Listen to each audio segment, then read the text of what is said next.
3. My name is Jillery Massa. I'm the Human Rights Outreach and Engagement Officer at the Toronto District School Board. We cannot have any conversations about human rights and equity without first acknowledging the historic and current day impact of European colonization on the Indigenous people of this land. We would like to begin by acknowledging the TDSB is hosted on the lands of Mississaugas of the Anishinaabe, the Haudenosaunee Confederacy, and the Wendat. We also recognize the enduring presence of all First Nations, Métis, and Inuit people. I am joined today by my colleagues, Christopher Williams and Roz Salvador, who are both Senior Human Rights Policy and Education and Organizational Change Specialists at the Human Rights Office at the TDSB. The Human Rights Office has gone through some significant changes this year.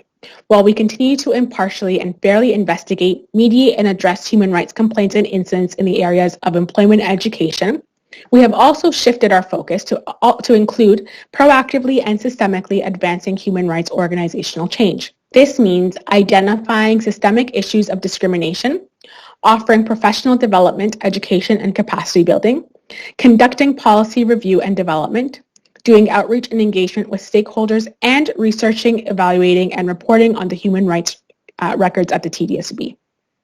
We have decided to focus this video today on discussing an issue that is very important and really on everybody's mind. This issue is anti-Black racism.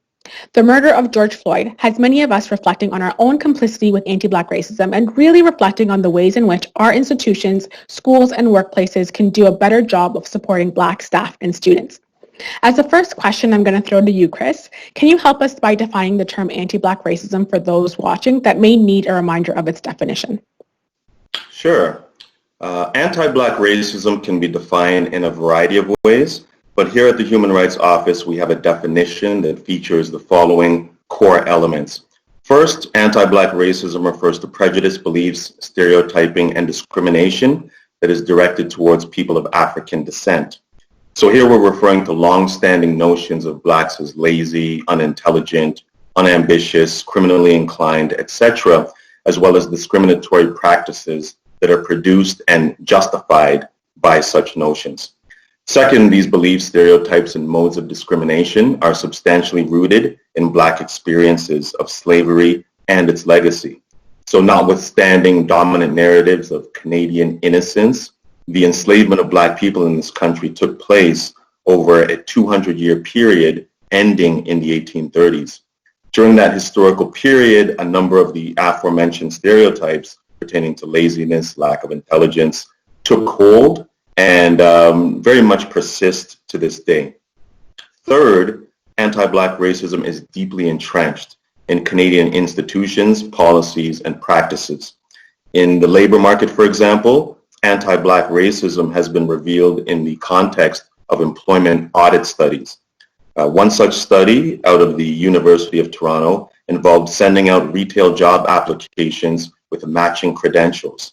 Half of the applications had Black-sounding names, such as Tamika Okawabi, while the other half had white-sounding names, such as Katie Foster. And the study found that the callback rate for white applications was 31%, whereas the corresponding rate for Black applications was only 11%. Fourth, anti-Black racism tends to be normalized or rendered invisible to the larger society. So one prominent example of normalized anti-Black racism pertains to the topic of murder. When a white person kills a white person, the killing is simply described as homicide. On the other hand, when a Black person kills a Black person, the crime is often labeled Black on Black homicide, as if it qualifies as some especially pathological form of killing. The fact that the term Black on Black crime is tossed around ad nauseum, while we never hear about white on white crime, is a manifestation of how racist double standards are normalized. So that's a brief overview of anti-Black racism as well as how it manifests itself. Right. Thank you so much, Chris, for that definition. I think, we chose this topic because it feels relevant for the moment that we're in. But for many of us who identify as Black, it has been a relevant conversation that has gone unaddressed for very long. As a Black Muslim woman myself, I think I'm holding on to two emotions. On one hand, I feel really relieved that people are finally paying attention to us when we talk about Canada's own sordid history with racism. It's also been really interesting for me to see how my non-Black racialized friends and community members in my own circle have begun to realize the ways in which anti-Black racism shows up within non-Black racialized communities. On the other hand, I feel a lot of anger towards the fact that it took a live stream of Black death for people to finally wake up and see the things that we have been saying for a long time. So Ross, I want to hear your thoughts on this. How are you feeling in the current political context? And what are some of the ways that this heightened conversation has impacted you? Well, I definitely relate to your feelings around it, Jillery. I do think there is an increased burden in terms of Black people being called upon even more to engage with people around anti-Black racism, and potentially then also having to deal with the sadness, denial, anger, defensiveness, or attempts to explain away problematic conduct. So instead of being offered support for the daily struggles as a result of systemic racism, people may be asking Black people for support with their own learning. And I think that this dynamic is really rooted in slavery and the idea that no matter your personal trauma, no matter your workload, no matter your own need for support, all should be just set aside in favor of feeding the needs of others. I think it's more useful for people to start out with seeking references to books and other learning materials because it shows that they're stepping up to the plate and want to do their own work instead of asking a Black person to do the work for them. Right. I also think there's a way in which people can focus on anti-Black racism as if it's something outside of themselves. Mm-hmm. And so there's still this denial and I think a critical need for an inward gaze when it comes to understanding and thinking about anti-Black racism. Thanks so much for that, Ross. And we'll talk a little bit more about what allyship looks like a little later in the video. I want to bring it back to a workplace context. And I think often people get confused, especially in workplaces like ours that are so diverse, in an organization like the TDSB, where even in the strategic plan, it explicitly highlights its commitment to human rights and equity. But as folks who identify as Black, as folks who also work in the field of human rights and equity, we know how our institutions are really challenged to figure out how do they combat anti-Black racism. For me, I know that anti-Black racism is often subtle. And so I want to start off with you, Chris. Can you talk about how you see anti-Black racism showing up in a workplace context? Yes. Anti-Black racism in the workplace can take a wide variety of forms, including Black employees being subjected to comments which imply that they were hired because they're Black, accusations of playing the race card directed towards Black employees who complain about unfair treatment, Black employees being consistently passed over for non-competitive acting appointments, also the work performance of Black employees being evaluated based on subjective criteria, such as whether they constitute a good fit rather than more concrete standards such as professional competence. And also directing subtle or explicit warnings to Black employees that engaging in activism on behalf of the Black community will undermine their career advancement. So those are a few examples that I kind of identify and recognize, and I think Roz might have some more examples. Yeah, just a few more. Being under heightened scrutiny or surveillance, as if like a closer eye needs to be kept. Black people can face severe ramifications for speaking out about racism, as you mentioned, Chris. And that can include anger, denial, and requests that we please don't use the term racism, which is actually a form of silencing. It's also common for Black people to be mischaracterized as angry and aggressive just for naming anti-Black racism. And the related problem is that the person who engaged in the racism is often then viewed as the victim. Right. I also think, we're hearing more and more about the need for more representation of diverse identities within positions of leadership. And a part of that call is about examining how the terms of advancement within your workplace can be shaped by a racially skewed patterns of mentorship and championing. So if you're a manager yourself, thinking about diversifying your leadership, think about what opportunities exist for Black employees to have mentorship needed to climb that ladder. And then once you do have Black folks in positions of leadership, what ways does the system protect them from that inevitable claim that they got their position not because of their merit and good work, but because of some kind of employment equity policy? I also think this is a good time to jump in and explain that the focus when we're talking about racism or discrimination should be on the impact or the effect. Often when people who have acted in a racist manner are spoken to about it, they might respond by saying, but my intention was such and such. Right. But the point is not the person's subjective intention. The point is to acknowledge the effect and focus on how to address the harm that has been done. Yeah, absolutely. I think that reaction, that I didn't mean to reaction, stems from people really being and feeling uncomfortable with seeing themselves as participating in racial discrimination.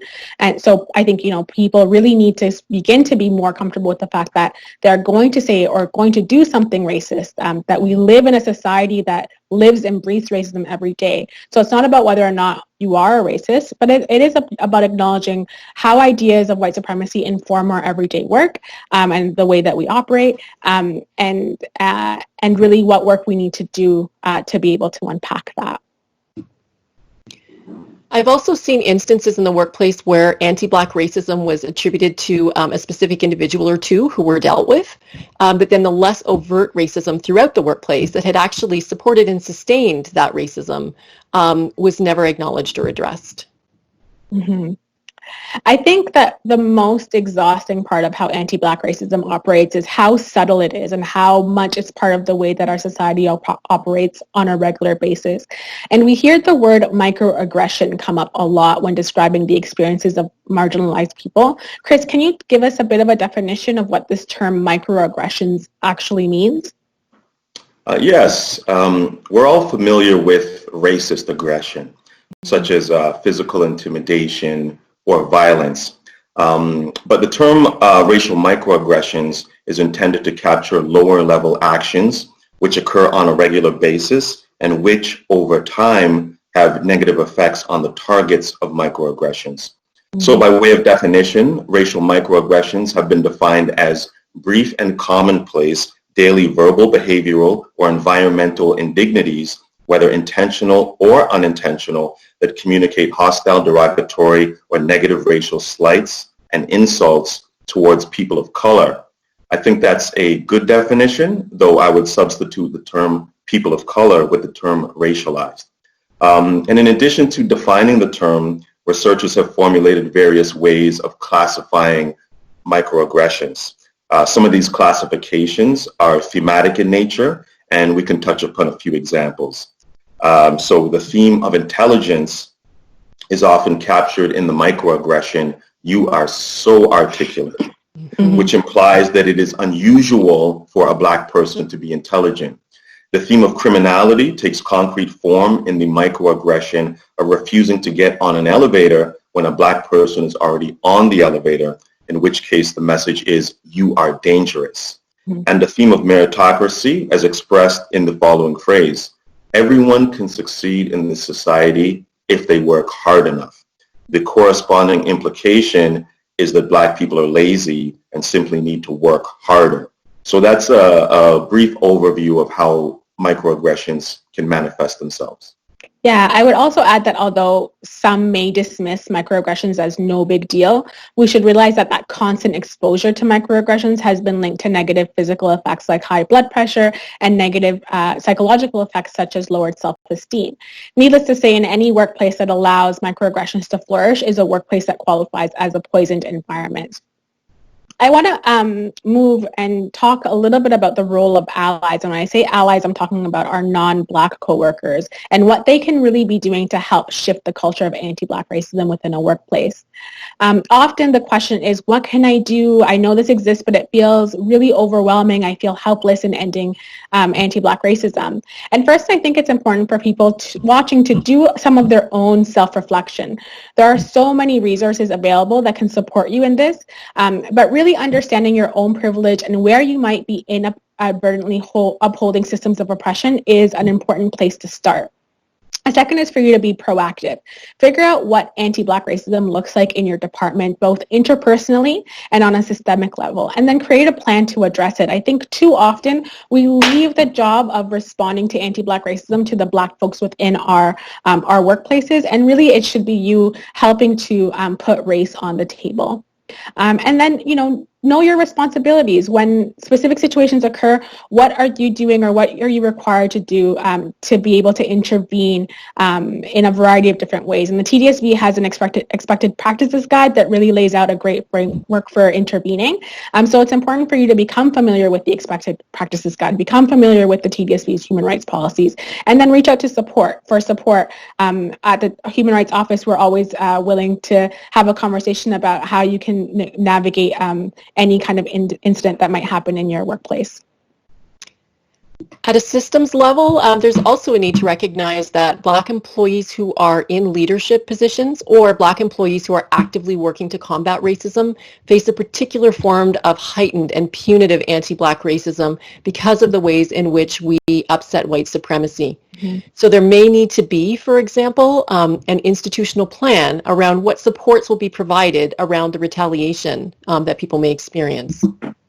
Absolutely. So on the topic of Black employees, Ross, can you give us a sense of, if you are, some of our watchers might be Black employees and they may experience anti-Black racism within their workplace setting, what are some things that they can do to respond? If it feels feasible, you can talk to your supervisor about it. It is useful for employees to have the TDSB Expected Practices Guide that Jillery mentioned to know how supervisors are supposed to respond to situations. If you don't feel like you can go to your supervisor or you are not comfortable with how the situation is being addressed, you can go to the next level supervisor, or you can contact the Human Rights Office. Our phone number is 416-397-3622, and you can also find us on the TDSB web. We also understand that it can be really difficult to report an incident of anti-Black racism or other forms of discrimination you've experienced. So if you're having trouble thinking through your best approach or naming what you've experienced, please give us a call and we'll help walk you through that. Also want to mention that in the fall, we're going to be posting learning materials on our website addressing other forms of racism, colonization, and marginalization, giving additional examples of microaggressions. And we encourage you to check there to access further resources. Thank you, Roz. Thank you, Chris, for joining me in this important conversation.